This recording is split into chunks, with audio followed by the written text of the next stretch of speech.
मास निमित्त अखंड शिवनाम सप्ताह परमपूज्य राष्ट्रसंत डॉक्टर शिवलिंग शिवाचार्य महाराज श्री क्षेत्र भक्तिस्थळ तालुका अहमदपूर जिल्हा लातूर अखंड शिवनाम सप्ताह कीर्तन महोत्सव परमरहस्य पारायण सोहळा प्रेक्षेपण आपलं आवडतं मराठी हॉटस्पॉट पुनर्प्रेक्षेपण गजर कीर्तनाचा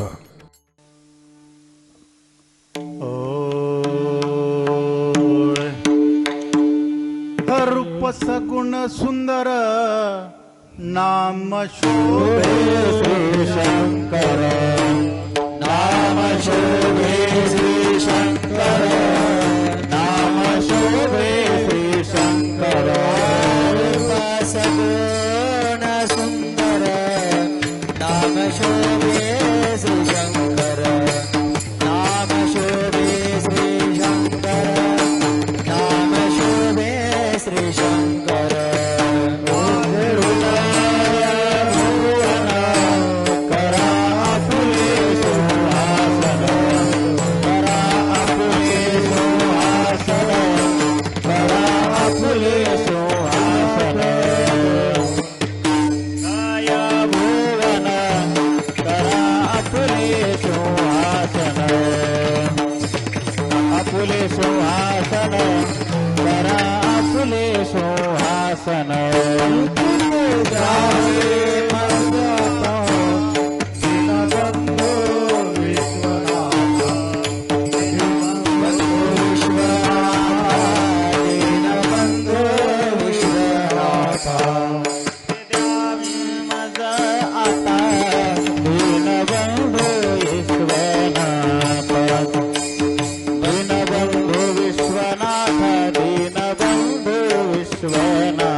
आम्हा सुख दिसे संताचे पायी आम्हा सुख दिसे संताचे पायी आम्हा सुख दिसे संताचे पायी आम्हा सुख दिसे संताचे पायी संतते अक्षयी समाधान संतते अक्षयी समाधान संतते अक्षयी समाधान आगर कृपेचे सागर आगर कृपेचे सागर आगर कृपेचे सागर दयेचे आदर कृपेचे सागर मायेची अपार राहती मायेची अपार राहती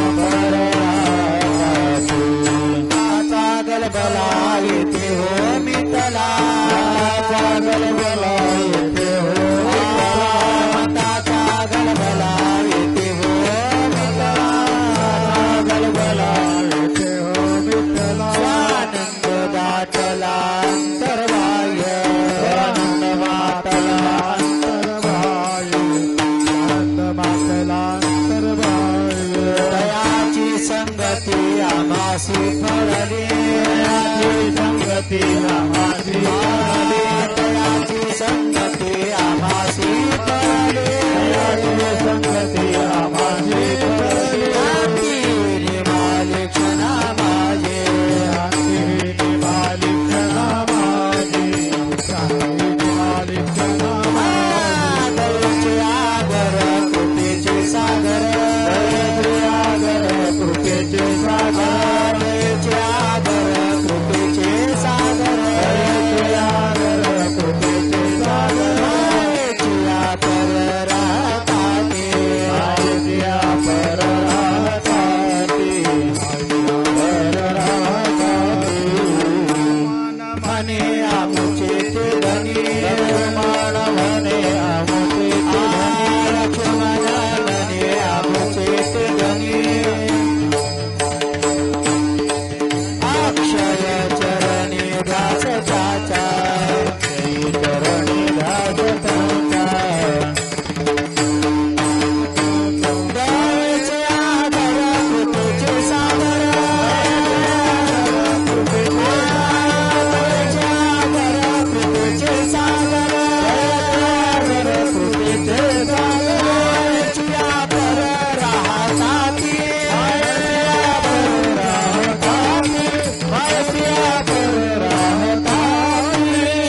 शंकर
संप्रदायातील सुप्रसिद्ध गायक शिवभक्तीपरायण सदानंद महाराज रायवाडीकर त्यांना साथ करतील शिवा गुरुजी बेळसंगवीकर. गुरुजी आहे इकडे.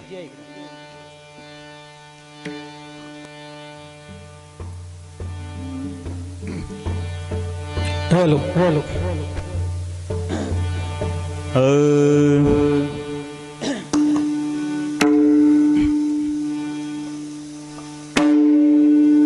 थोडं दूर ठेवा चांगलं.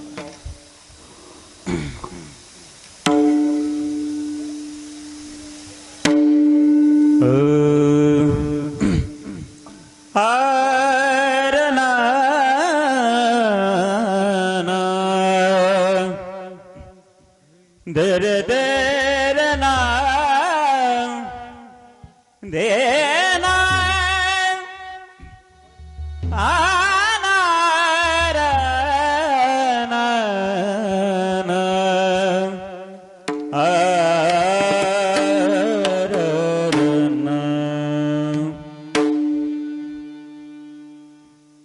आम्हा सुख दिशे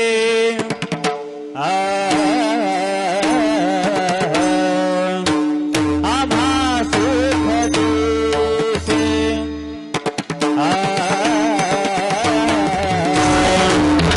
संताची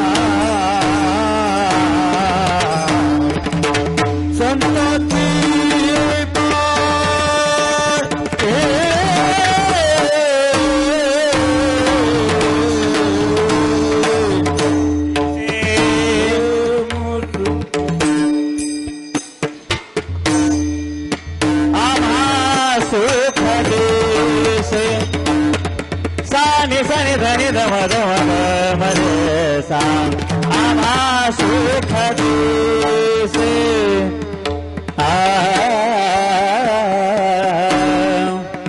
संताची पायी सागर सारे निसा निधम मरे सा मपधनी सा मपधनी सा मपधनी सा आम्हा सुख दिसे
सनि धनि धम धम ग मरे धनि स धनि धाम ग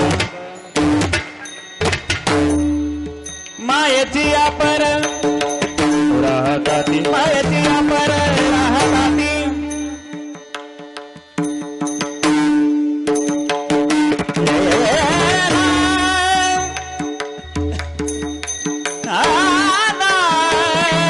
राधा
माहिती राहती मायेची नारे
निमित्त शिवः अखंड शिवनाम सप्तातील चौथ्या दिवशीचं कीर्तन पुष्प आदरणीय बाबूरावजी महाराज संतोषी यांचा या ठिकाणी विनापूजन आणि महाराजांचं पूजन आजचे अन्नदाते फुलकळस भजनी मंडळ यांना अशी विनंती करतो की त्यांनी विनापूजन करावं.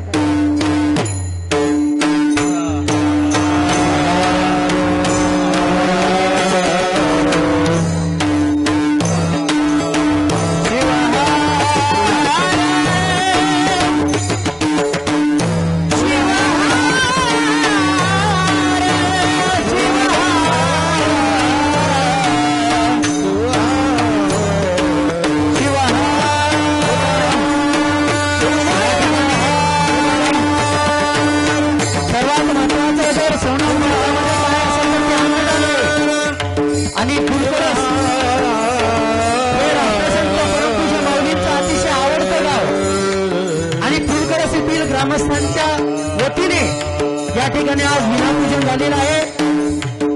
परमपूज्य शिवभक्तीपरायण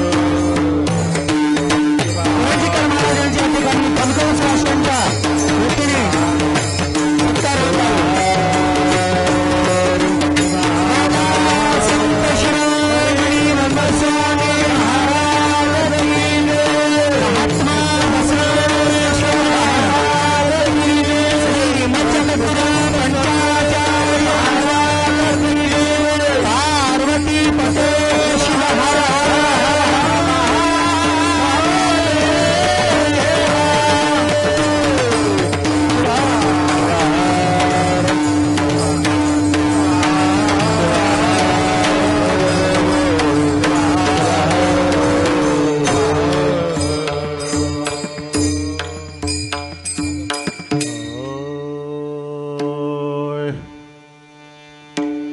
अमा सुख दिसे समताचे पाये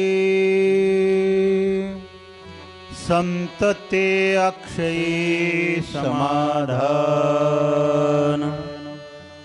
दयेचे आगर कृपेचे सागर मायेची पर राहताती मताचा गलबला येथे हो मिटला स्वानंद मातला अंतर्बाह्य तयाची संगती आम्हासी फळले भ्रांती ही निमाले क्षणा माझी लक्ष्मण म्हणे घ्या हो आमुचे ते धनी अक्षयी चरणी ध्यास त्यांचा दयेचे आगर कृपेचे सागर मायेची पर राहत ते स्वाहा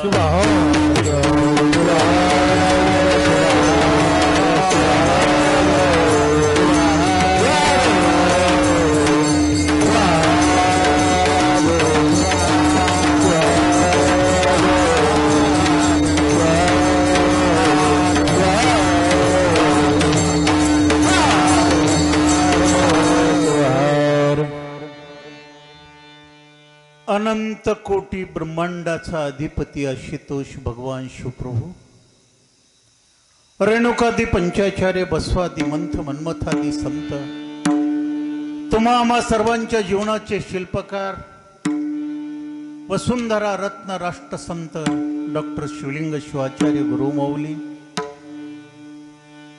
या अधिक मासाच्या सप्ताहानिमित्त या ठिकाणी उपस्थित असलेले कीर्तनकार प्रवचनकार नामांकित गायक वादक तुम्ही संत महंत मायबाप सर्वांच्या मंगलमय चरणावर कोटी कोटी प्रणाम करून अल्पशा सेवेला मी प्रारंभ करत लक्षात ठेवा परमार्थाचा परमोच्च आनंद प्राप्त करायचा असेल तर विश्वामध्ये प्रामुख्यानं 5 पात्र 5 पात्राशिवाय परमार्थ होऊ शकत नाही परमार्थ या शब्दाचा खरा अर्थच आहे केवळ त्या ब्रह्मानंदाची प्राप्ती हे 5 पात्र प्रामुख्यानं कोणते आहेत लक्षात ठेवा पहिलं पात्र आहे गुरुचं दुसरं पात्र आहे देवाचं तिसरं पात्र आहे संताचं चौथं पात्र आहे मानवाचं आणि 5वं पात्र आहे दानवाचं आज आपण अतिशय भाग्यशाली आहोत ज्या माऊलीच्या जीवन समाधीच्या समोर आपला हा नामयज्ञ चालू आहे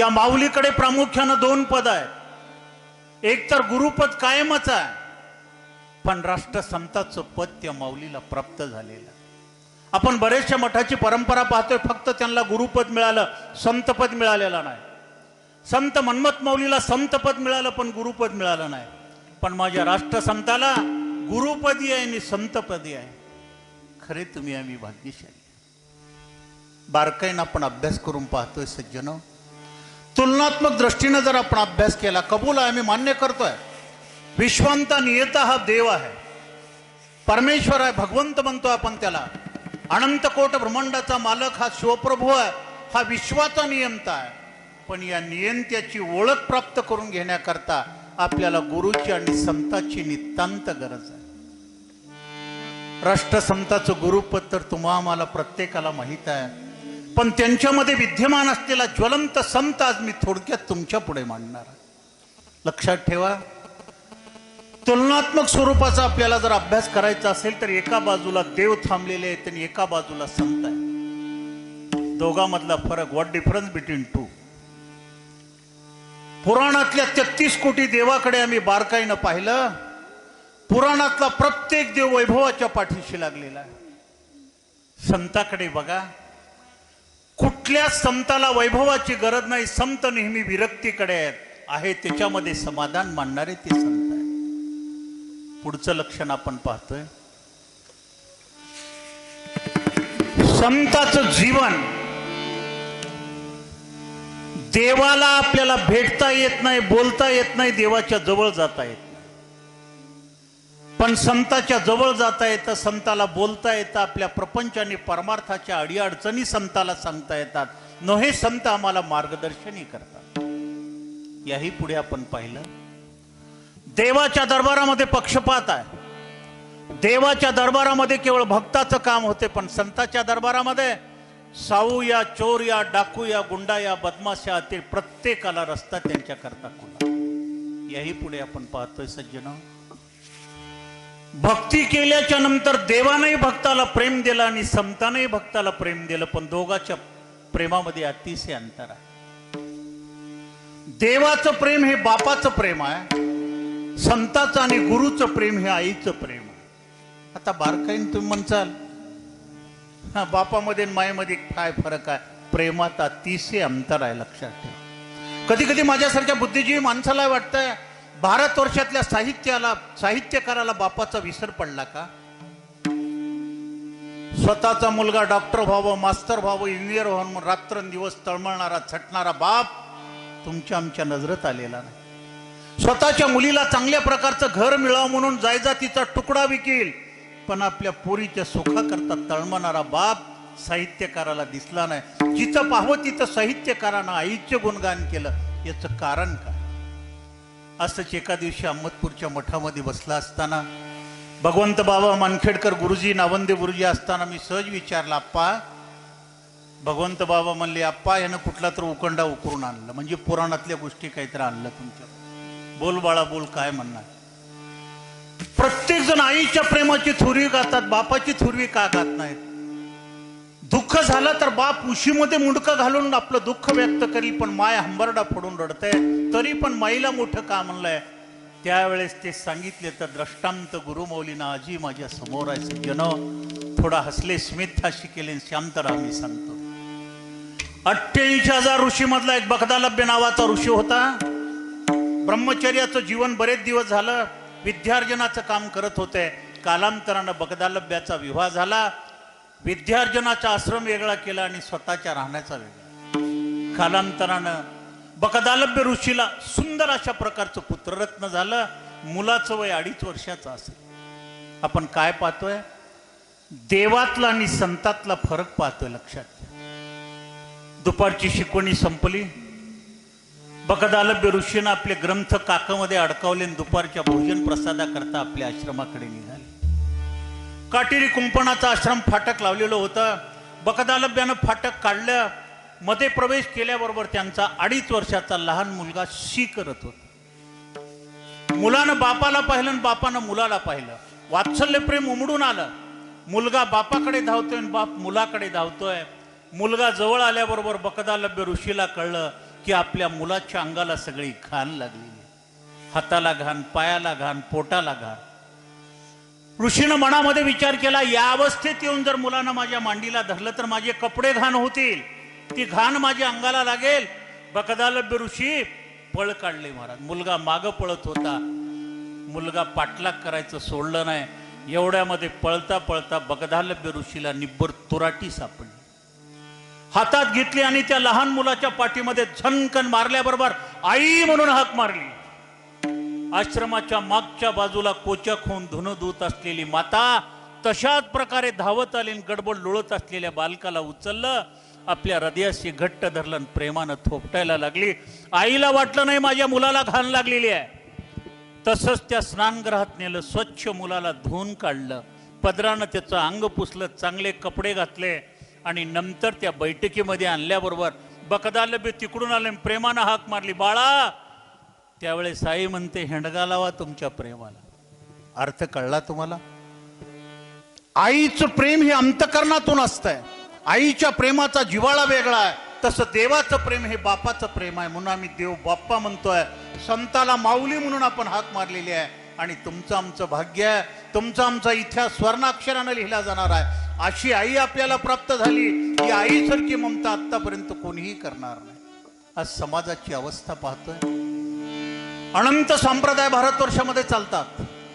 नाथ संप्रदाय, जैन संप्रदाय, सुफी संप्रदाय, ईसाई संप्रदाय, ख्रिश्चन संप्रदाय, बौद्ध संप्रदाय, वैष्णव संप्रदाय, हा चालू असलेला शिवसंप्रदाय.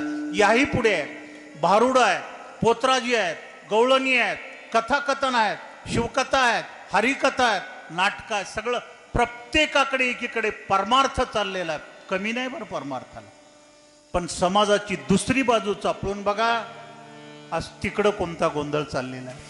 माणसाला खऱ्या रस्त्यातून बाजूला नेण्याकरता असे काही उभा टाकलेले आहेत महाराज, माणसाला खऱ्या सुखाची प्राप्ती होऊ देत नाहीत. म्हणून अशा काळामध्ये जर आपल्याला नितांत गरज कोणाची असेल तर मी सांगतोय, देवापेक्षा अगोदर आपल्याला संताची आणि गुरुची गरज आहे. गुरुदेवा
देवाचाही देव कळो येता अनुभव.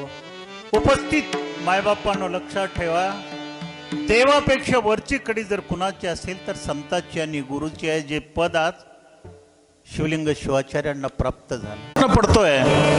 विश्वामध्ये खऱ्या सुखाची प्राप्ती करण्याकरता आपल्याला कुणाच्या जवळ जावं. सरळ तुम्ही देवाच्या जवळ गेलो तुम्हाला खरं सुख प्राप्त होणार नाही. जर खऱ्या सुखाची प्राप्ती करायची असेल तर संतांच्या आणि गुरुच्या चरणाजवळ जाणं मत. आता आमचं चाललंय कसं मी सांगू का तुम्हाला.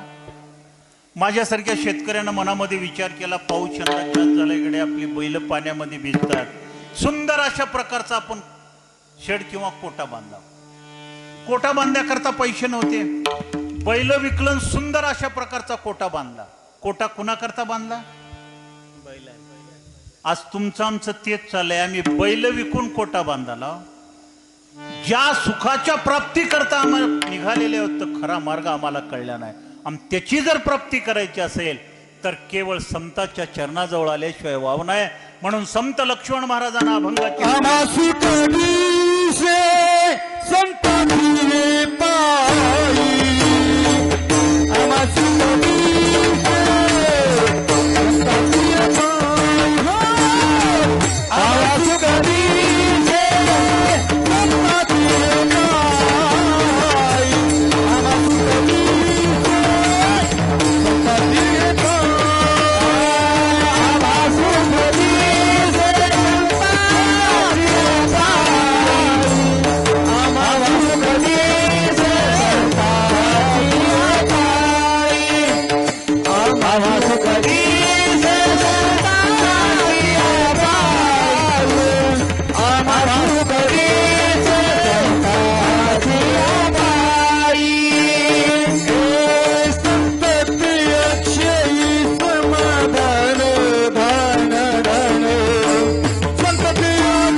दिसे संताची पाये, संत ते अक्षयी समाधान. सर्वप्रथम आपल्या समोर मोठा प्रश्न पडतोय, खरं म्हणजे आम्ही संतच कुणाला म्हणू? वैभवाच्या पाठीशी लागलेला संत होऊ शकेल का? विचार करा. विषय सुखापासून पराप्त होऊन वैराग्याच्या अवस्थेमध्ये ज्याचं अंतकरण आलेलं आहे तोच खरा संत आहे. बारकाईनं आपण पाहतोय. संत लक्ष्मण महाराजाच्या जीवनाचा अभ्यास करा. अरे घर गेलं, दार गेलं, जवळचा पैसा गेला, अंगाला कपडा मिळणं अवघड झालं. फलसिद्धाच्या सानिध्यात झाल्याच्या नंतर गुरुकृपा झाली महाराज. कशाचीच मागणी मागितली नाही. फलसिद्धाला जर वैभव मागितलं असतं तर बरोबर देत होते, कारण त्यांच्याकडे ती साधना परिपूर्ण होती. पण काहीही मागितलं नाही, तो संत आहे. बारकाईनं आपण पाहतो वैष्णव संप्रदायाचे अग्रगण्य संत तुकाराम महाराज, छत्रपती शिवाजी महाराजांना पालखीमध्ये बसून दाग दागिने मोहरा सगळं काही दान दिलेलं होतं, पण मोकळं सांगितलं हे माझ्या काहीच कामाचं नाही. जे भगवंतानं मला दिलेलं आहे त्याच अवस्थेमध्ये जगतोय तो खरा संत आहे. बसवांनाचा विचार करा, माझ्या पोटाला लागल तेवढं दिलं, बस काम संपलं. इतराची अपेक्षा अजिबात नाही. याही पुढे आपण पाहतोय अक्कमा देवीचा विचार करा, अंगावर वस्त्र नाही, पोटाला अन्न नाही, तरी पण परमेश्वराला म्हणतंय मला जर कोणी दाता अन्न द्यायला तयार झाला तर त्या दात्याच्या मनामध्ये विचार येऊ की मला कणी वाढवणे. ही संताचं लक्षण आहे. लक्षात. आणि जोपर्यंत आम्ही संताच्या सानिध्यात जाणार नाही तोपर्यंत आपल्याला या ठिकाणी खऱ्या सुखाची प्राप्ती नाही. मग आता एक असं आहे, संताचं लक्षण काय? बारकाईनं आपण पाहतोय आपल्यामध्ये गुण आहेत.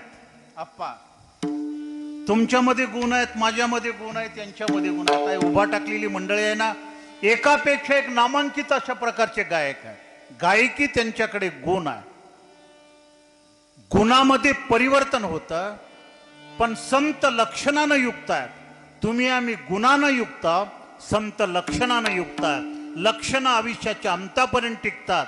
एखाद्या औषधाच्या बाटलीवर आपण पाहतोय व्हॉट इज कंटेंट. कंटेंट कधी बदलत नसतं, लक्षणं बदलत नसतात, पण गुणामध्ये परिवर्तन. पहिलं स्वभावलय चांगला होता, हो आताच बिघडलाय म्हणतो ना आपण, तसं संत लक्षणानं ओळखले जातात. प्रस्तुत अभंगामध्ये संत लक्ष्मण महाराजांनी संताची 4 लक्षणं सांगितली. अभंगाचं द्रुपद दयेचे आगर कृपेचे सागर, दयेचे आगर कृपेचे सागर,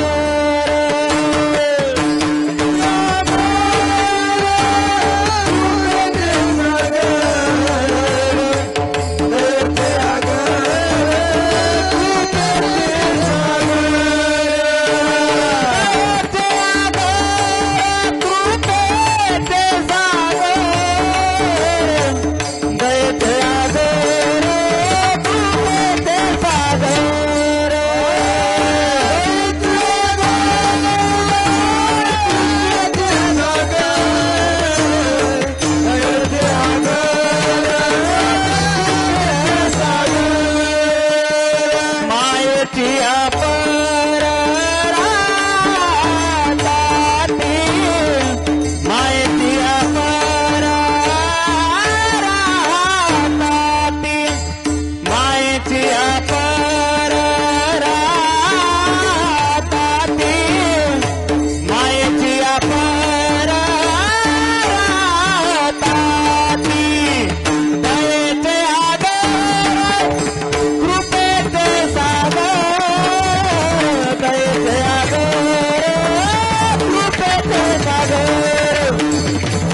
दयेचे आगर कृपेचे सागर मायेच्या पर राहताती.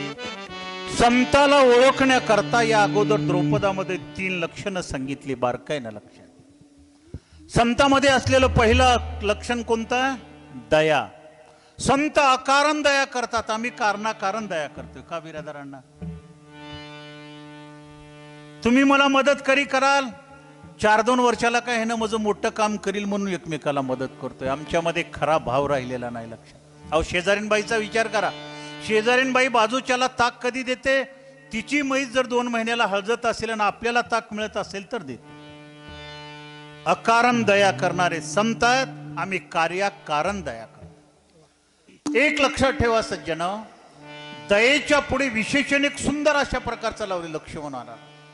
कशाचे आगर आहे संत? दयेचे आगर.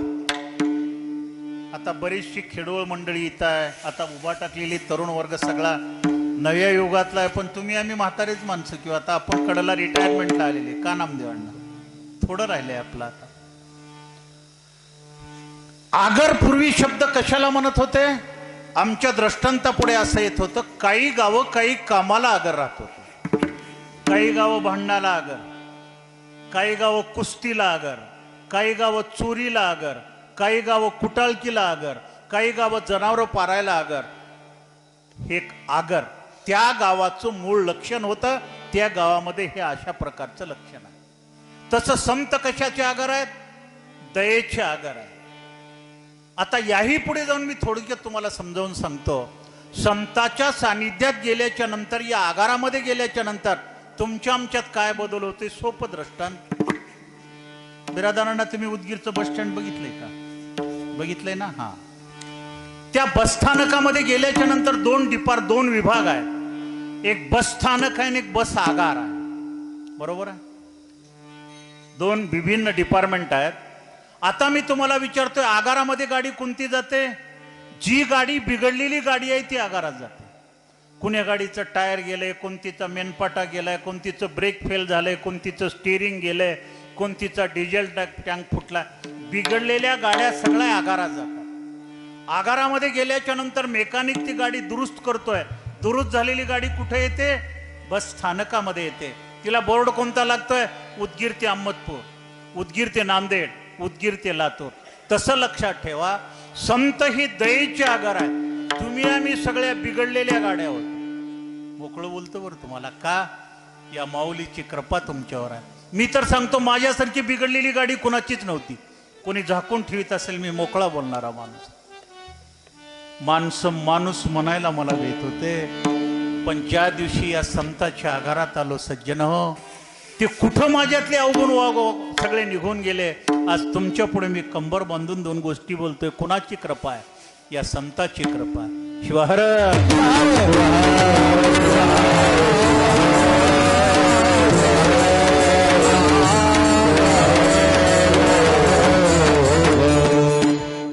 बिघडलेली गाडी स्थानकामध्ये आल्याच्या नंतर तिला प्रवासाचा दिशा सुरू होते. तसं झालं का? खऱ्या सुखाच्या प्राप्तीचा मार्ग या राष्ट्रसंतांनी आम्हाला दाखवला. सगळे तुम्ही आम्ही बिघडलेले होतो. मी मोकळं बोलणाऱ्यापैकी आहे. आज या भक्तिस्थळाचे, या मठाचे 645 कीर्तनकार आहेत. अण्णा कीर्तनकार, प्रवचनकार, कथाकार. प्रत्येकाचा पूर्व इतिहास पाहिला तर कुठं ना कुठं स्टिअरिंग फेल झालेलं होतं, कुणाचं बस झालेलं होतं. पण एक वेळेच्या राष्ट्रसंताच्या आगारामध्ये आल्याच्या नंतर प्रत्येकावर प्रेमळपणाची कृपा केली महाराज. सगळ्या गाड्या दुरुस्त झाल्या आणि एवढा मोठा समाज महाराजाच्या एका शब्दावर उभा टाकला. बरोबर आहे आपण? म्हणून संत हे दयेचे, कृपावंत अशा प्रकारचे थोडक्यात आपण पाहतोय. कधी कधी आपल्यामध्ये बी संत निर्माण होतोय. इंग्रजाच्या काळामध्ये काळ कसा होता? समाज म्हणजे सीतेसारखा होता, समाज म्हणजे द्रौपदी सारखा होता. बारकाईनं अभ्यास करा. रावणाच्या राज्यामध्ये सीतेचं अपहरण झालं, पण रामाच्या राज्यामध्ये गरोदर सीतेला वनवासाला जावं लागलं. पांडवाच्या राज्यामध्ये जुवा खेळून बायकोला इस्पटावर हरवलं.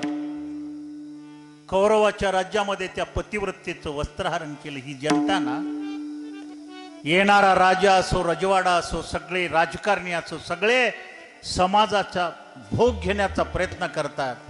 पण या सर्वातून तुम्हा आम्हाला रस्ता जर पुन्हा दाखवला असते तर समतानी आठवा, इंग्रजाला टक्कर घेण्याकरता सुखदेव, राजगुरू, भगतसिंगासारख्याने स्वतः फाशी घेतली आणि तुमच्या आमच्यावर स्वातंत्र्याच्या ब्रीजची कृपा केली. मला इन्कलाब जिंदाबाद सांगितलं, तेही संतांचे अवतार आहे. म्हणून या राष्ट्र समतानं समाजाचं दुःख पाहिलं आणि तुम्हा मला मार्गी लावण्याकरता अनंत अशा प्रकारची कृपा केली. महाराजांच्या जीवनातला कृपेचा एक एक जर प्रसंग पाहिला, काही काळापूर्वी महाराजाकडे कुठली गाडी नव्हती, मोटरसायकल नव्हती, ना काही नव्हतं. लक्षात ठेवा, दामणगाव पाठीहून 17 किलोमीटर माझं गाव. 10 वर्षाचा काळ महाराज दामणगाव पाठीहून चालत करंजी मुक्कामी आले आणि आमच्यावर कृपा करून आम्हाला सन्मार्गाला लावला. थोडा विचार करा सज्जनो. आज ती माऊली तुमच्या आमच्यात नाही असं समजू नका, प्रत्येकाच्या अंतःकरणात ते विद्यमान आहे. म्हणून अशा प्रकारच्या संतांनी आपल्यावर कृपा केली, अकारण कृपा केली. आपल्यापुढे एक ज्वलंत उदाहरण आहे, लक्षात घ्या. रामकृष्ण परमहंसाच्या जीवनातली संतांची कृपा सांगतो मी तुम्हाला. प्रातःकालची वेळ आहे, गंगामाईचं स्नान करत होते. 10-12 शिष्य खालच्या बाजूला होते. अंगमर्शन चाललेलं आहे. गंगामाईचं नाव घे, मंगलमय तिचे माणसं आहेत, ते भवसागरामध्ये सफल कधीच होऊ शकत नाही. माझ हजारोंचे समाधामध्ये झालेले. बुडत असलेला विंचू परमहंसाच्या जवळ, अरे अरे अरे विंचू आहे, त्रास देतोय, कबूल आहे, पण त्याच्यावर कृपा करावं, त्याला वाचवा. कारण लक्षण संताचं. पाण्याच्या खाली हात घातला, विंचवाला एवढं उचलल्याबरोबर छटकन लांगी मारलं, पाण्यात टाकून दिला. मुंग्या खुव्यापर्यंत आल्या. थंडगार पाण्यामध्ये उभा टाकून मी अंगात आग पडली. पुन्हा बुडायला लागला. किती वेळेत? 7 वेळेस सिंच्यानं एकाच ठिकाणी लांगी मारली, पण संतांनी कृपा करायचं सोडलं नाही. कुठल्याच प्रकारचं कारण नाही, पण एका जीवात्म्यावर कृपा करण्याकरता अकारण संत कृपा करतात. लक्षात ठेवा. आणि या माऊलीच्या जीवनातला एक कृपेचं खरं पाहिलं असताना त्यांचं जीवनचरित्र जर मी सांगत बसलो तर 7 दिवस बी इथं मुक्काम केला तर ते सरणारा नाही.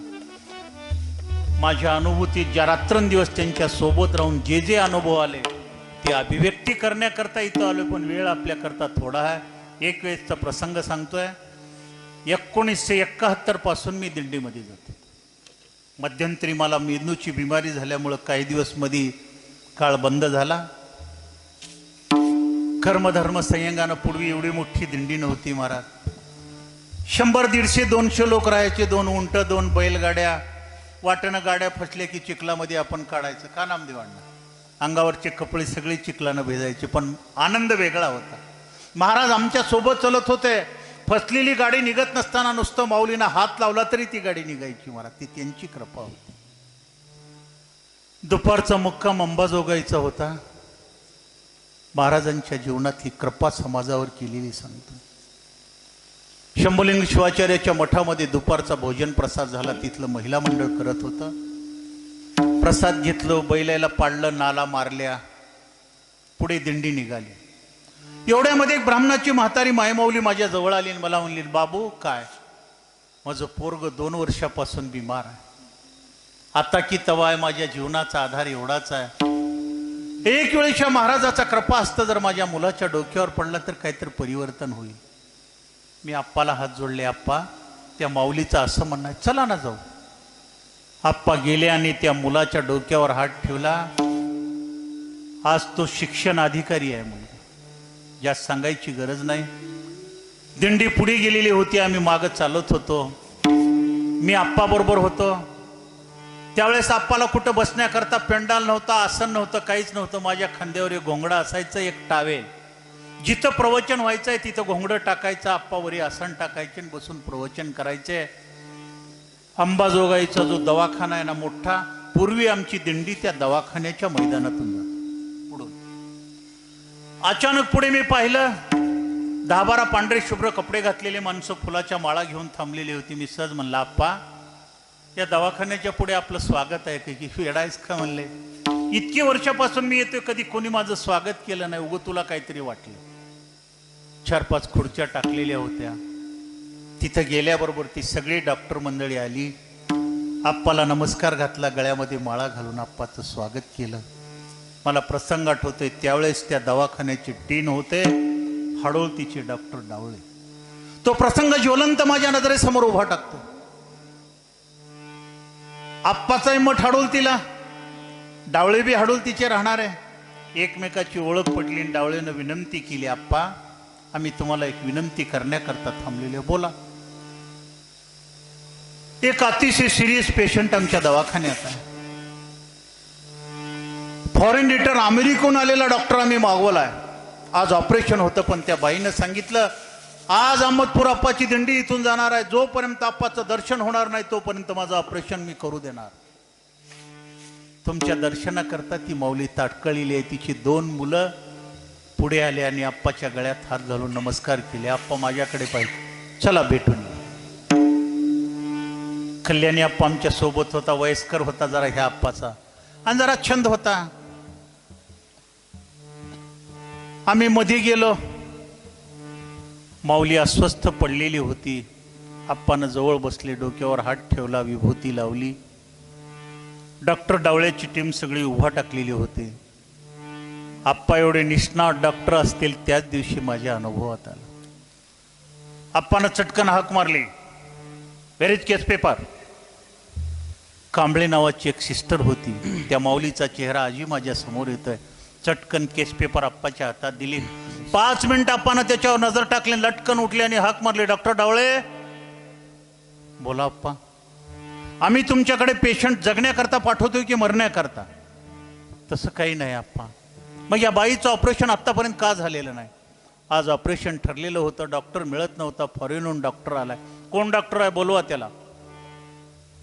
सडपातळ मुलगा तरणा ताठा महाराज येऊन आप्पा पुढे उभा टाकून नमस्कार केला. आप्पानं खालीवरी पाहिलं. तुम्ही करणार ऑपरेशन? त्याची बोबडी चोळली. किती ऑपरेशन केले तुम्ही असे आत्तापर्यंत? मी आत्तापर्यंत 9 ऑपरेशन केलेत. सक्सेस किती झाले? 3 सक्सेस झाले, 6 फेल गेले. मग हे ऑपरेशन जमल का तुम्हाला? हो, आलोय मी त्याच्याकरता. ऑपरेशन थिएटर तयार आहे? हो, तयार आहे. माझ्या मनामध्ये खलबली चालू झाली, आप्पाला एवढ्या लांब जाण्याहून काय करायचं होतं, पण त्यांच्यात असलेला निष्णात डॉक्टर दिंडी पुढे चाललेली आहे. पण माझ्यानं जेवढं होईल तेवढं या माऊलीवर कृपा करणं हे समताचं कर्तव्य आहे. महाराजांनी सांगितले, ताबडतोब उचला, भूल स्पेशालिस्ट कुठं आहे? मला बोलून घेतले आणि सांगितलं, तुम्ही थांबा थोडा वेळ, मी येतो. ऑपरेशन थिएटरमध्ये आप्पा सगळ्याच्या बरोबर गेले. बारकूची खिडकी होती, 2 वेळेस मी जाऊन त्याच्यातून पाहिलं. आप्पानं मध्ये काय केलं मला माहिती नाही, पण एवढा मी अनुभवानं सांगतोय, हाताला ग्लाउन चढवलेले होते, ऑपरेशनचा पट्टा पोटावर होता. 60 मिनिटाच्या नंतर आप्पा बाहेर आले, हात धुतले आणि मला हाक मारली, बाबू हा निघावा आपण आता. एवढ्यामध्ये आठवण झाली ना, आप्पानं हाक मारली, एमडी कुठं आहे? ते बिचारं पळत आलं बिरादरानं. आप्पानं लेटर पॅड घेतलं आणि त्याच्यावर स्वतःच्या हातानं औषधं लिहिली आणि सांगितली, हेच औषधं द्या. ठीक आहे आप्पा. कपिलधारला दिंडी गेली, संध्याकाळचं कीर्तन झालं, सकाळचा प्रसाद झाला. त्यावेळेस आप्पाकडे गाडी नव्हती ना, घोडं नव्हती. आप्पाची बेडिंग सगळं सामान घेऊन मी, कल्याण्या आणि मल्लिकार्जुन आप्पा वरी आलो चालत. बऱ्याचशा डिपोच्या गाड्या लागलेल्या होत्या. अहमदपूर डिपोची गाडी दिसल्याबरोबर आपण म्हणले त्या गाडीत चला. कंडक्टर ड्रायव्हर अहमदपूर डिपोचे गेल्या गेल्या आप्पाच्या पाया पडले. कंडक्टरच्या मागलची सीट आप्पा करता एकटी दिली. आप्पा त्या गाडीत चढले म्हणून गाडी 5 मिनिटात गच्च भरली. गाडी निघाली महाराज. अंबाजोगाई 5 किलोमीटर असेल एवढ्यामध्ये. आप्पानं हाक मारली, कंडक्टर. मी आप्पाच्या मागच्या सीटवर होतो, मीन कल्याणी आप्पा. बोला आप्पा. दवाखान्याच्या गेटला एक 5 मिनिटं गाडी थांबेल का? ते प्रसंग मला आजी आठवतो. त्या कंडक्टरनं हात जोडून सांगितलं, आप्पा गाडी अहमदपूर डिपोची आहे, महाराज अहमदपूरचे आहेत, आम्ही सुद्धा सेवक अहमदपूरचेच आहोत. 5 मिनिटं नाही 5 तास जरी गाडी उभा टाकली, यात्रा स्पेशल गाडी आहे, आम्हाला कोणीच विचारणार नाही. गाडी सरळ दवाखान्याच्या गेटला गेली. मला धस केलं पोटामध्ये. मला हाक मारली, बाबराव उतरा, चला आपण जाऊन येऊ. माझं म्हणणं, ती हाय का गेली आहे की बाई? नाही, मोकळं बोलावलं बरं मी, कारण एवढं मोठं ऑपरेशन होतं. हाय का गेली की बाई? आप्पा मागच होते, कुणाला तरी बोलत थांबले होते. मी सरळ गेलो होतो. रूम नंबर आजही मला आठवतो, 108. मी गेलो तर 2 मुली कुंभू कुंभू मोसंबी तिच्या तोंडात घालत होत्या. आनंदानं वेडा झालो महाराज.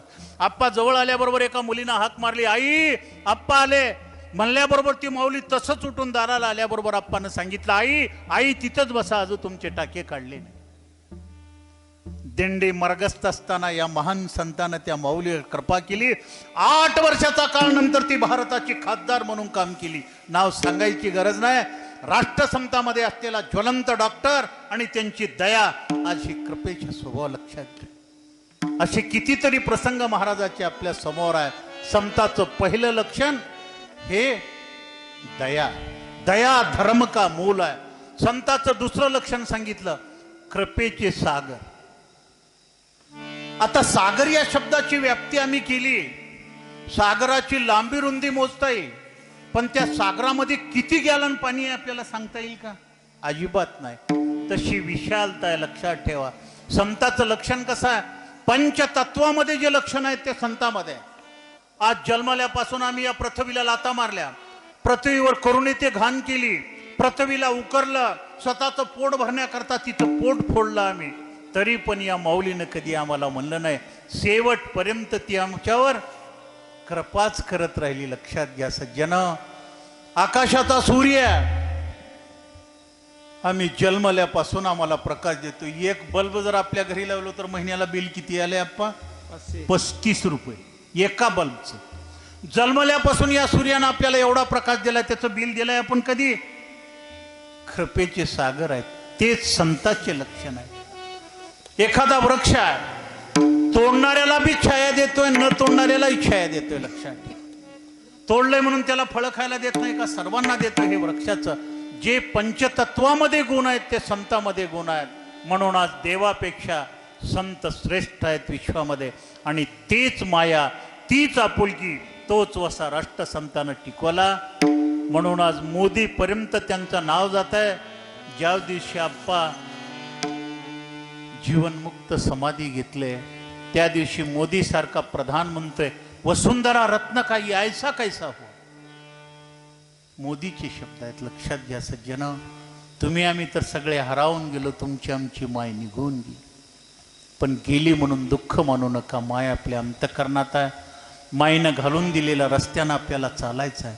तरुण तडफदार आता ही मुलं तयार झालेली आहेत. आम्ही काय आता कठ्ठ्याला आलेली आहोत. आता आमचं काम एकच आहे, या तरुणांना पुढे करायचं आणि आप्पानं घालून दिलेल्या मार्गावर त्यांनी उभा टाकावं आणि आम्ही आनंदानं बसून यांचं कौतिक बघावं. हीच माझ्या मनाची इच्छा आहे. शिवाहर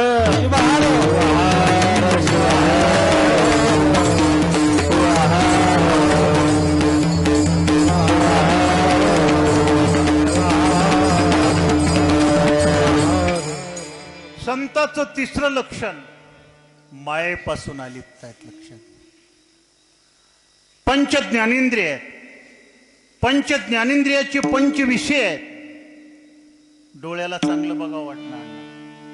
संताची दृष्टी कोणती आहे? संत नेहमी भगवंताचं, परमेश्वराचं स्वरूप पाहतात. पण आम्हाला काय बघावं वाटतंय?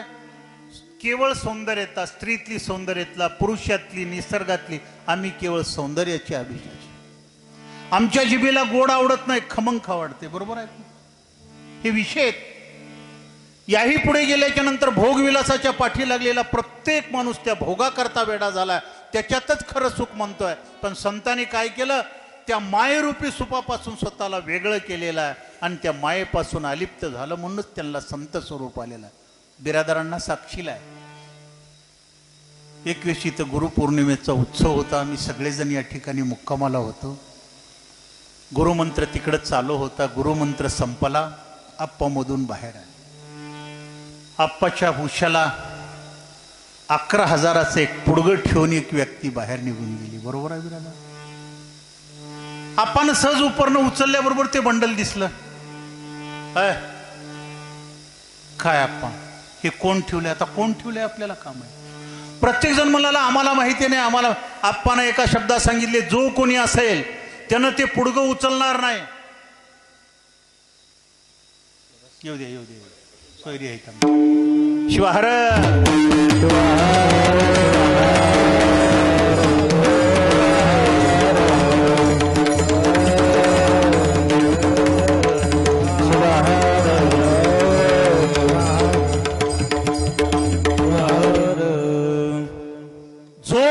हा ठेवणारा उचलणार नाही, दुसरा कोणी असता तर चटमुन्या. आप्पानं सांगितलंय हे जोपर्यंत वापस नेणार नाही तोपर्यंत मी प्रवचनालाच येणार नाही. शेवटी हुडकावं लागलं. ती बी आपल्यातलाच एक माणूस होता. ठेवून रोडला जाऊन उभा टाकला. परत आल्याने ती क्षमा मागितली. आप्पा, ही समाजाच्या कार्याला होत असेल तिथं काउंटरवर दे ना, इथं ठेवायची काय गरज होती? माझ्याकडे नको, ते काउंटर तिकडे तयार आहे, कार्यकर्ते तिकडे द्या तुम्ही. अजिबात कुठल्या माया ममत्यामध्ये आप्पा गुंतलेले नाहीत. लक्षात घ्या सज्जन, संताचं महत्वाचं लक्षण हे कशा प्रकारचं आहे थोडक्यात मी सांगतो तुम्हाला. आप्पा, खेडेगावातला एक माणूस, मोठा जमीनदार, एकुलतं एक पोरग, आनंदानं मोठं लग्न केलं. माया कशी असते लक्षात घ्या.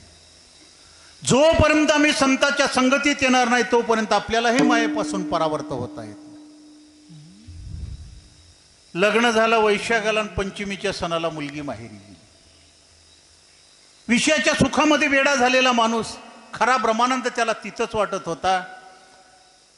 पंचम झाली, शिराळशिटी झाली, चौथ झाली. पूर्वीचा रिवाज कसा होता आप्पा तुमच्या काळामध्ये? घरचा वडील धाडील माणूसच जाऊन त्या मुलीला आणावं लागत होता. आता लग्न झाल्या दिवशी हॅलो, काळ बदललाय, आम्हाला भीती, आमचेच गाबर करायला ते आम्ही का म्हणा. मुलाने एका दिवशी विचार केला, सासरवाडी लांब नाही म्हणला, 2 किलोमीटर आहे.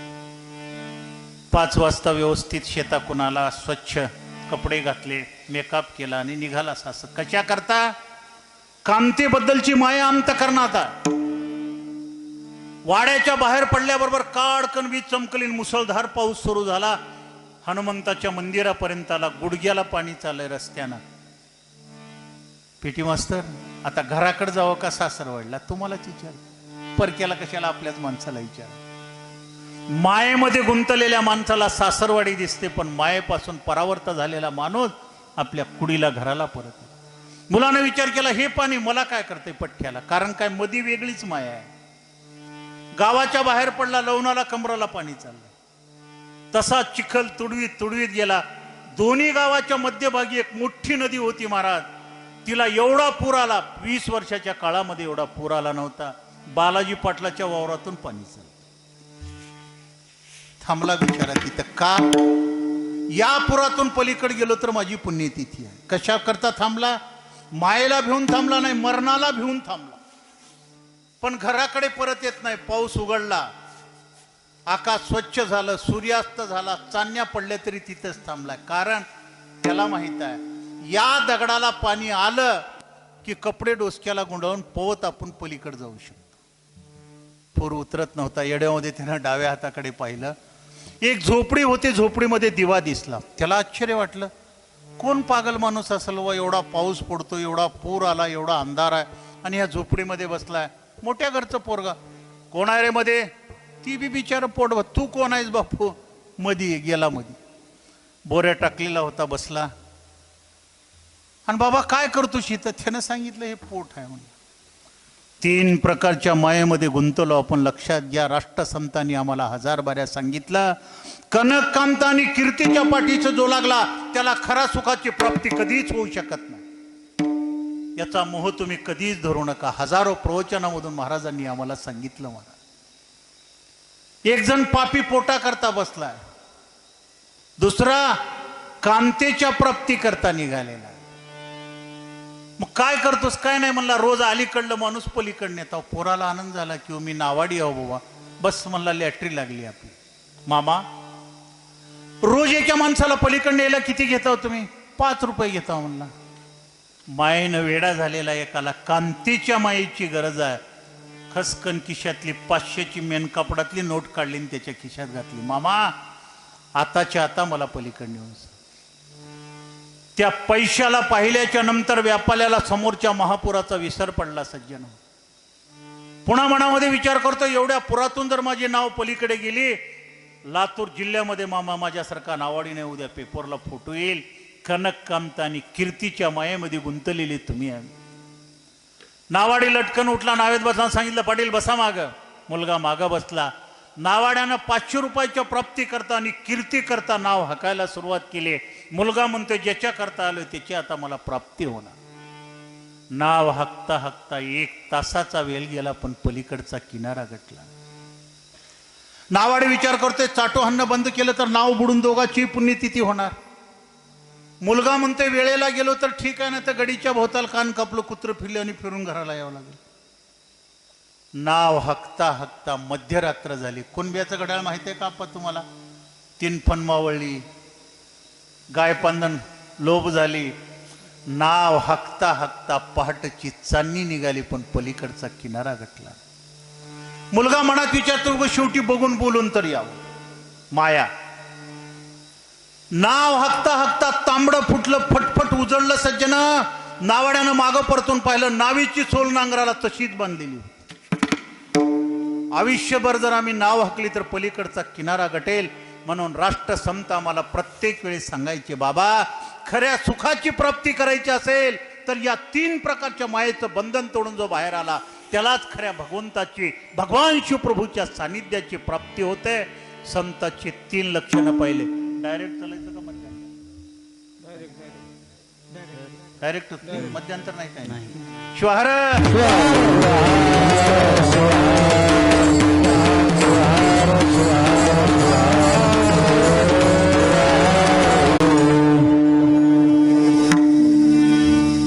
आम्हा सुख दिसे समताची पायी, संत ते असे समाधान. दयेचे आगर कृपेचे सागर, मायेच्या पर राहताती. खरं प्रत्येकाने आपल्या मनाला विचारा. राष्ट्रसंत शिवलिंग शिवाचार्याच्या सानिध्यामध्ये आल्याच्या नंतर या 3 लक्षणामधलं एखादी तर आपल्यात आलंय का? होय अप्पा. आयुष्य गेलं आमचं महाराज त्यांच्या नावावर. जगता जगता आम्ही डंगरे झालो, काळ्याचे पांढरे झालो. बालपण गेलं, तरुण पण गेलं, आता वृद्धपण झालोय. 2 वर्षाला आमच्या हातात काठी येणार आहे. एक तरी आलं का आमच्यामध्ये?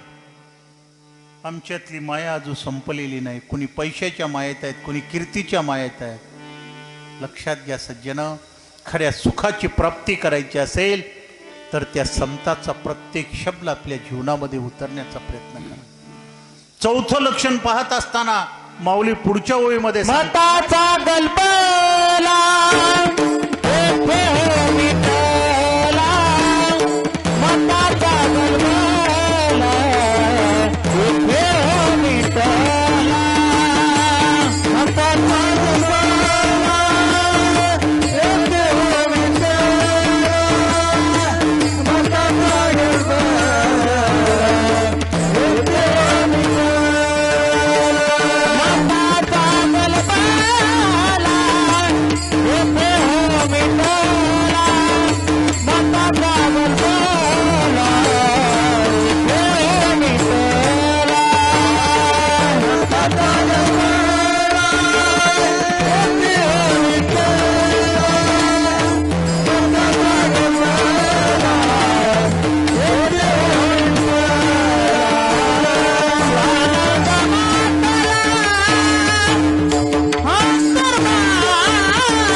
गलबला येथे हो मिटला,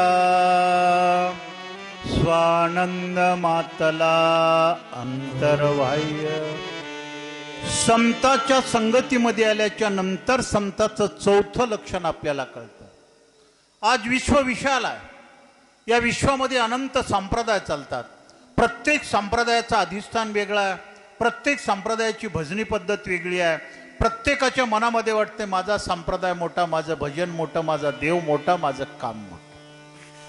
हे प्रत्येक याच्यामध्ये चाललेलं आहे. पण प्रत्येक संताच्या जीवनाचा खरा अभ्यास करा. संतानं कुठल्याही मतमतांतराचा विरोध केलेला नाही. संतानं एकच सांगितलं, सबका मालिक एक. भगवंताचे रूप अनंत असतील. राष्ट्रसंत आपल्या प्रवचनामध्ये सांगत होते, देव जर तुम्हाला पाहायचा असेल तर 3 स्वरूपामध्ये देव दिसतोय आपल्याला. कसा? सगुण दिसतोय, निर्गुण दिसतोय आणि त्रिगुण.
निर्गुणी निर्गुण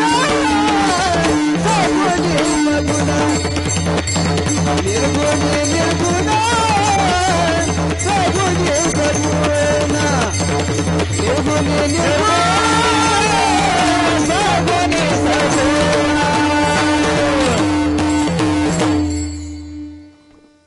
मत्ता सगुणी सगुण, निर्गुणी निर्गुण, त्रिगुणी त्रिगुण शिवचितो.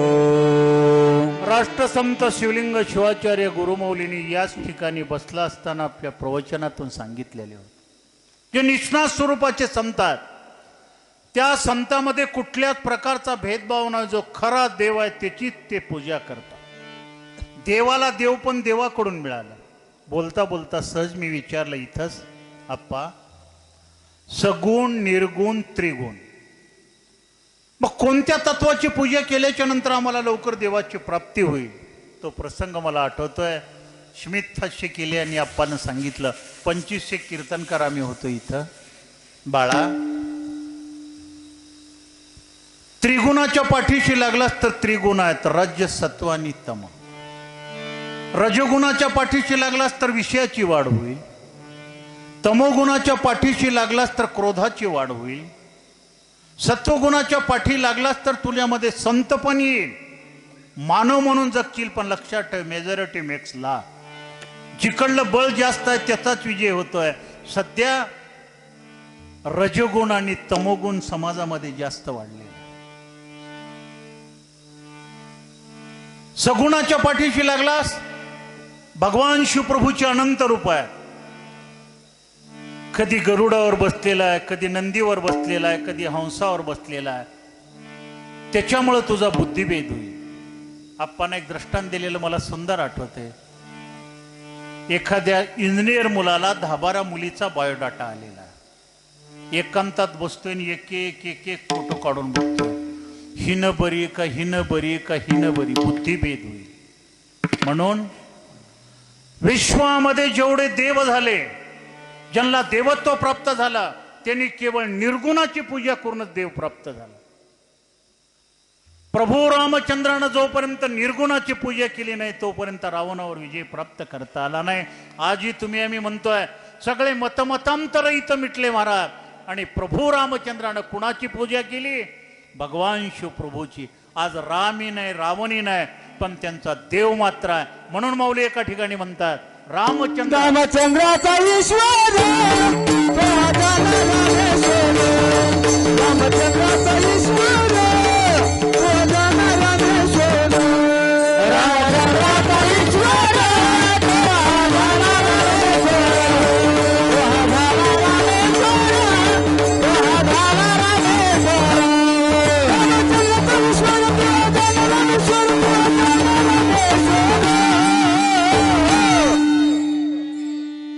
रामचंद्राचा ईश्वर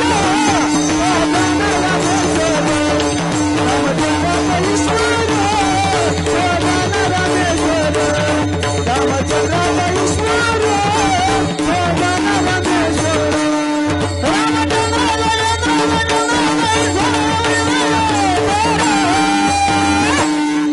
रामचंद्राचा ईश्वर मिटवण्याकरता विश्वामध्ये कोणी देश सांगितलं, कोणी अद्वैत सांगितलं, कोणी विशिष्ट अद्वैत सांगितलं. प्रत्येकाने आपापले मतं मांडले पण सगळ्या मताचा या ठिकाणी बोजवारा जर संपवला असेल तर राष्ट्रसंतासारख्या महान संतांनी. महाराज बोलून गेले इथं विश्वाचा अधिपत्य करणारा द्वारकेचा राजा भगवान श्रीकृष्ण 16,108 बायकाचा नवरा. लग्न होऊन 52 वर्षाचा काळ झाला. सज्जनो पोटी संतती नाही. त्यावेळेस माता रुक्मिणीनं सांगितली प्राणनाथ दुःखार असो तुमच्या पुरुषार्थाचा. त्यावेळेस द्वारकाधीश भगवान श्रीकृष्ण हिमालयात गेले. उपमन्यूकडून शिवदीक्षा संस्कार करून घेतला आणि 100 वर्षाचा काळ रात्रंदिवस त्या भगवान शिवप्रभूच्या लिंग भक्तीमध्ये तल्लीन झाले. भगवान शिव प्रसन्न झाले आणि सांगितलं कृष्णा काय हवाय? पुत्र हवाय. तथास्तु. भगवान शिवप्रभूचा प्रसाद म्हणून कृष्णाला पहिला पुत्र झाला पण रुक्मिणीला नाही, जांबोंतीला झाला. सगळे मतमतांतर मिटले.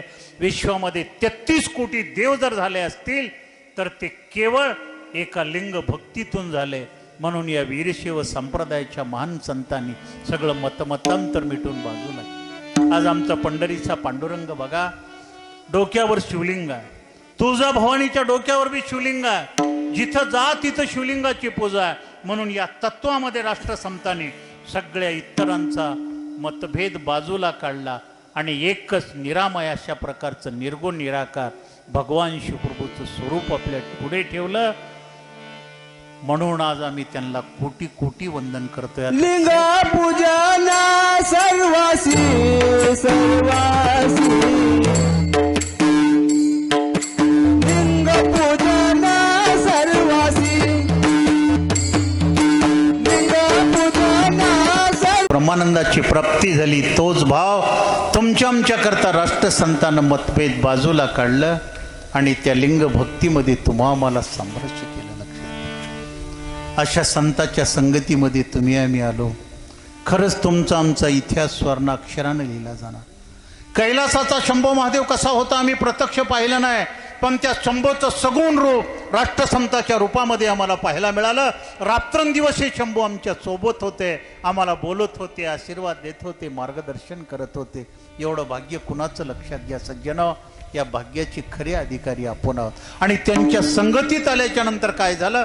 तयाची संगती आमाशी पळाली तयाची संगती आमाशी पळाली तयाची संगती आमाशी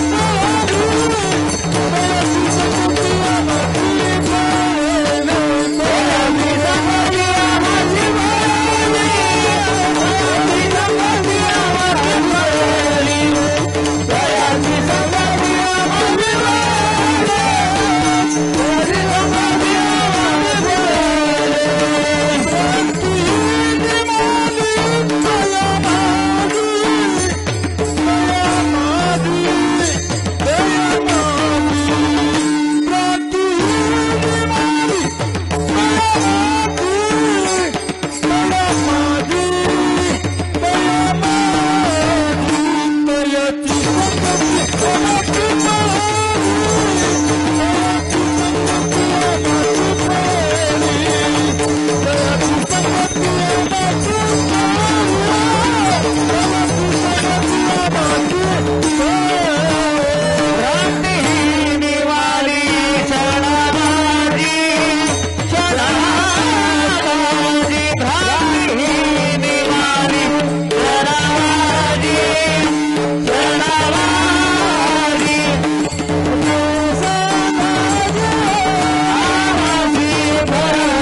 तुझ्याचे संगते आम्हासे फळले, भ्रांती ही निमाली क्षणामधी.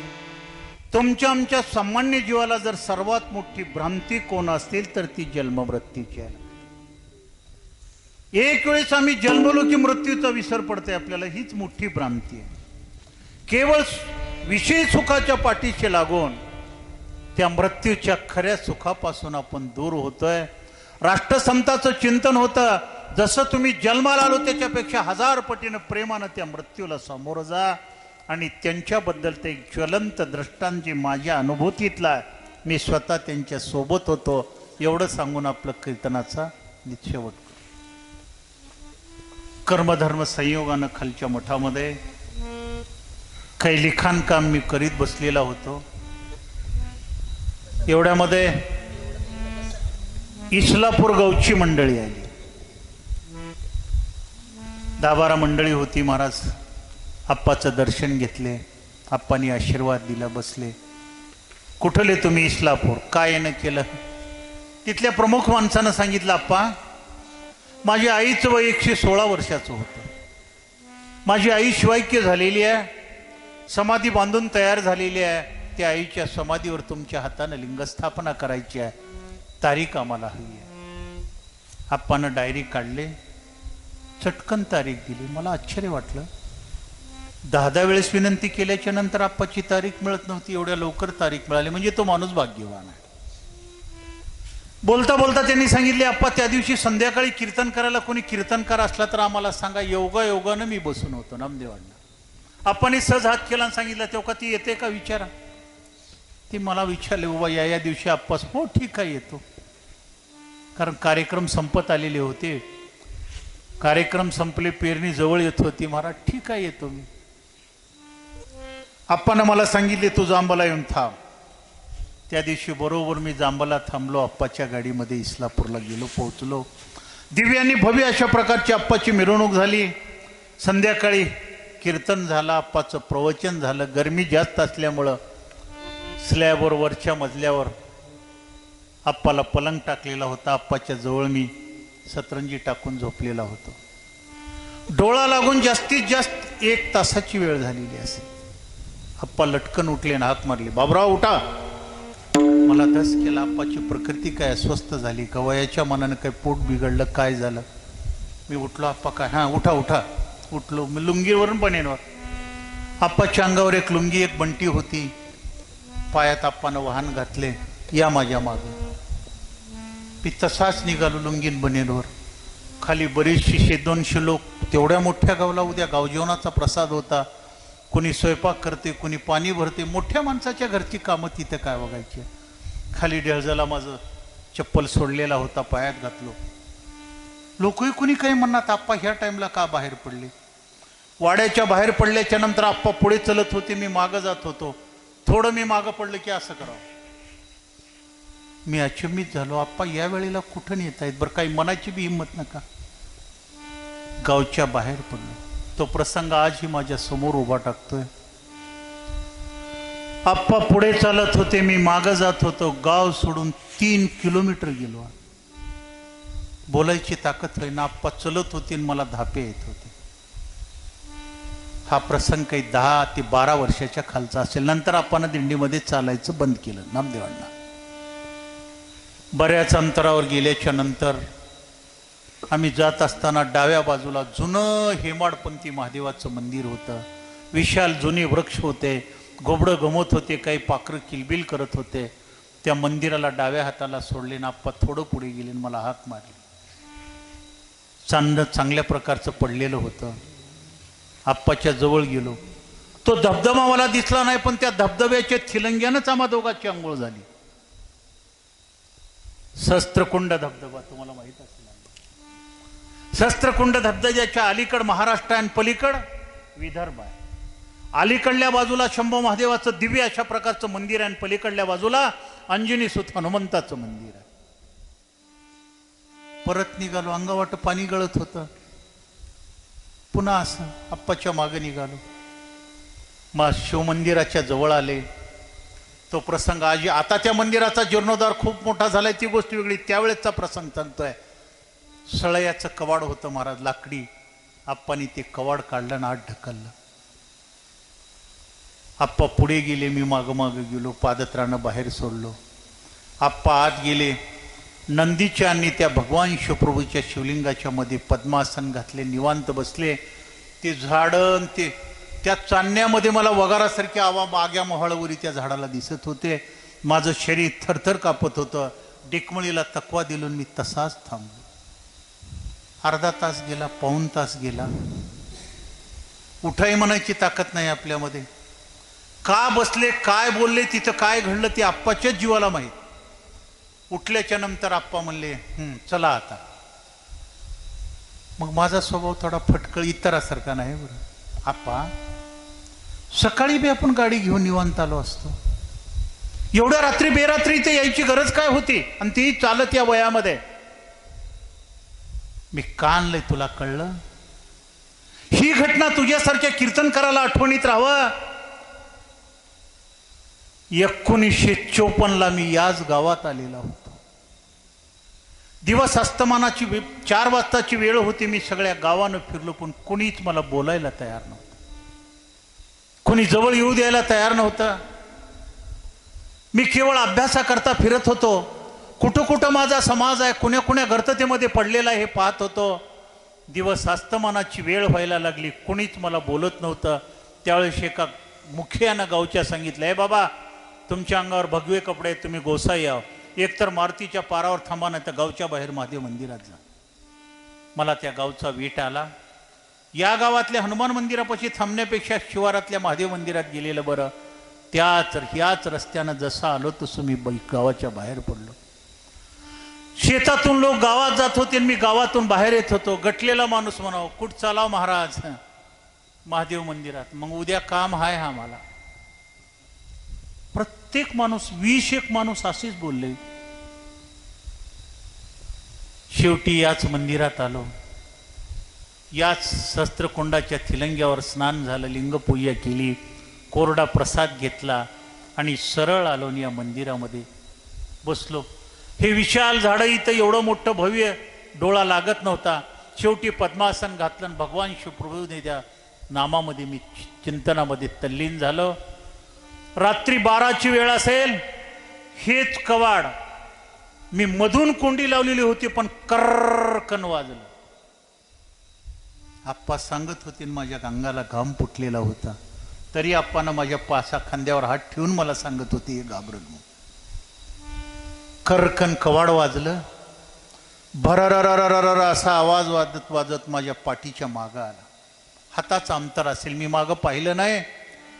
3 वेळेस झप झप झप असा आवाज माझ्या कानी पडल्याबरोबर मी चटकन बसल्या ठिकाणावर मागं पाहिलं. बराबर 4 हात पावतील एवढा मोठा फडा त्या नागाचा.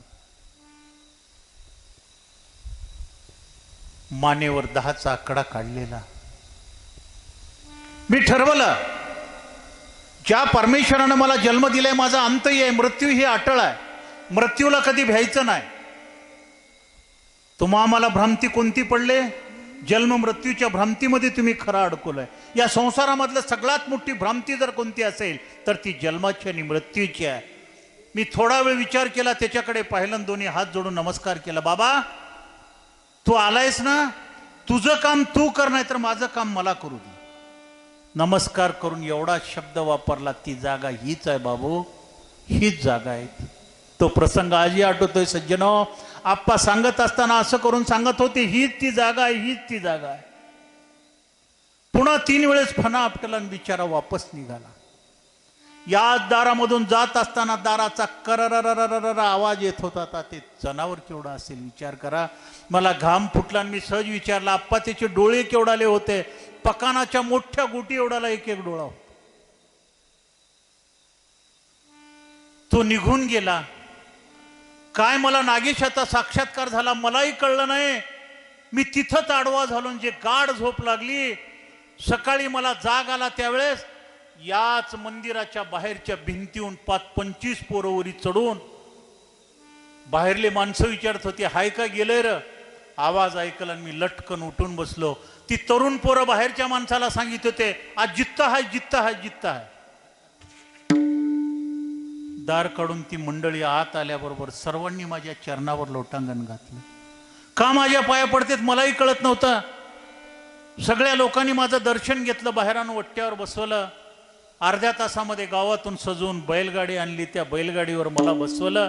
त्यावेळेस काय अशी बेंडबाजी एवढे नव्हते महाराज. सनई बाजा ढोलकी बाजा लावून माझी गावात मिरवणूक काढली. त्या दिवसापासून ते गाव आजो मला विसरलेलं नाही. तिथल्या मुखियानं सांगितलं, महाराज आत्तापर्यंत या मंदिरामध्ये झोपलेला माणूस जिवंत कोणी राहिला नाही. ही 20 समाध्या त्याच लोकाच्या. पण मी त्याच्यातून आलो.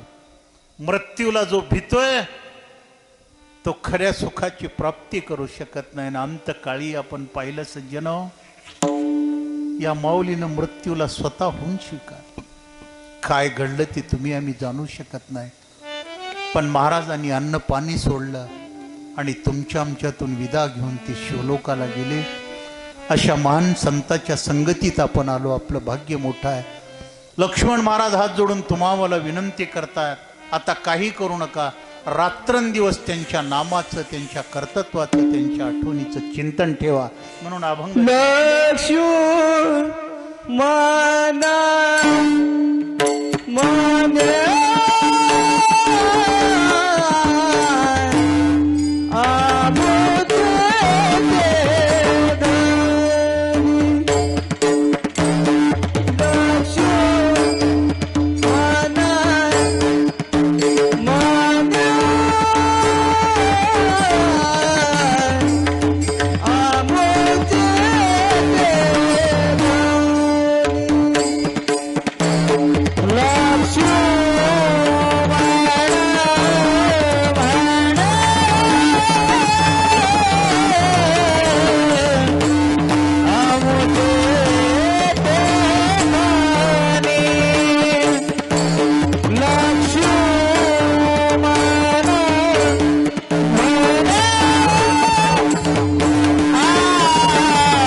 पुरुषोत्तम व अधिक मास निमित्त अखंड शिवनाम सप्ताह. परमपूज्य राष्ट्रसंत डॉक्टर शिवलिंग शिवाचार्य महाराज, श्री क्षेत्र भक्तिस्थळ, तालुका अहमदपूर, जिल्हा लातूर. अखंड शिवनाम सप्ताह कीर्तन महोत्सव, परमरहस्य पारायण सोहळा. प्रेक्षेपण आपलं आवडतं मराठी हॉटस्पॉट. पुनर्प्रेक्षेपण गजर कीर्तनाचा.